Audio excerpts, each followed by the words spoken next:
কোনো কোনো সময় দেখা যায় দুঃখজনকভাবে এই কোরআনের ধারক বাহকেরা কর্মস্থলে অন্যান্য অন্যায় এবং অবিচারের সম্মুখীন হয়।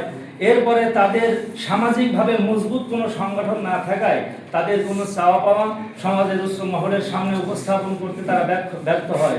সব দিক বিবেচনায় হাফেজদের মান উন্নয়নে, জীবন মান উন্নয়নে ঝিনাইদহের একজাত তরুণ কিশোরেরা আলেম উলামাদের নিয়ে আমরা গঠন করেছি এই পরিষদ।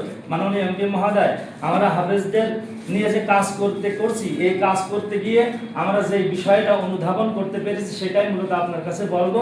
তা হলো আমাদের হাতে গোনা কয়েকজন হাফেজ ছাড়া অধিকাংশ কোরআনের হাফেজরা আর্থিকভাবে দুর্বল। কখনো যদি তারা বড় ধরনের দুর্ঘটনার কবলে পড়ে, সেই সময় প্রয়োজন মতো অর্থ যোগান দিতে তারা অক্ষম। সেই সময় তারা আমাদের জেলা কমিটির নেতৃবৃন্দের কাছে ফোন করে আর্থিক সহযোগিতার জন্য, কিন্তু আমরা আমাদের আর্থিক দুর্বল থাকার কারণে আমরা আশানুরূপ সাহায্য করতে পারছি না।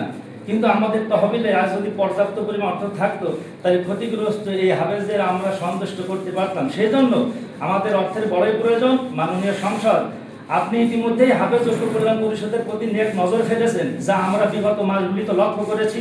আপনি এমপি হবার পর গত রমজানে হাফেজদের পরিবারের সদস্যদের সাথে ঈদের আনন্দ ভাগাভাগি করে নিতে নগদ অর্থ এবং আপনি ঈদ সামগ্রী দিয়েছেন, যাতে করে হাফেজরা আপনার প্রতি আমরা কৃতজ্ঞ। গত কুরবানি ঈদে আপনি হাফেজদের জন্য গোশতের বরাদ্দ দিয়েছিলেন, যেটা অবশ্যই প্রশংসার দাবি রাখে।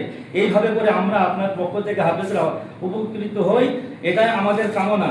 মাননীয় এমপি মহোদয়, আপনি অবশ্যই অবগত আছেন আমাদের একটি অফিস আছে, যেটা আপনি সচক্ষে দেখেছেন। আমাদের এই অফিসে কিছু আসবাবপত্রের প্রয়োজন, তাই আমি হাফেজ ঐক্য কল্যাণ পরিষদের পক্ষ থেকে আপনার কাছে আবদার রাখছি, আপনি আমাদের অফিসের আসবাবপত্র ক্রয়ের জন্য একটি বরাদ্দ দিবেন। 2 নম্বর, সারা উপজেলা ব্যাপী হাফেজদের কল্যাণে কাজ করতে সারা বছর আমাদের নগদ কিছু অর্থের প্রয়োজন। তাই আমরা আপনার কাছে এই আবদার রাখছি, আপনার কাছে যখনই কোনো ফান্ড আসবে আপনি মেহেরবানি করে হাফেজদের জন্য একটি বরাদ্দ দিবেন। এই আশাবাদ ব্যক্ত করে আপনার সার্বিক সুস্থতা, আমার ভাইদের সকলের সার্বিক সুস্থতা এবং দীর্ঘ হায়াত কামনা করে আমার আলোচনা এখানে শেষ করছি।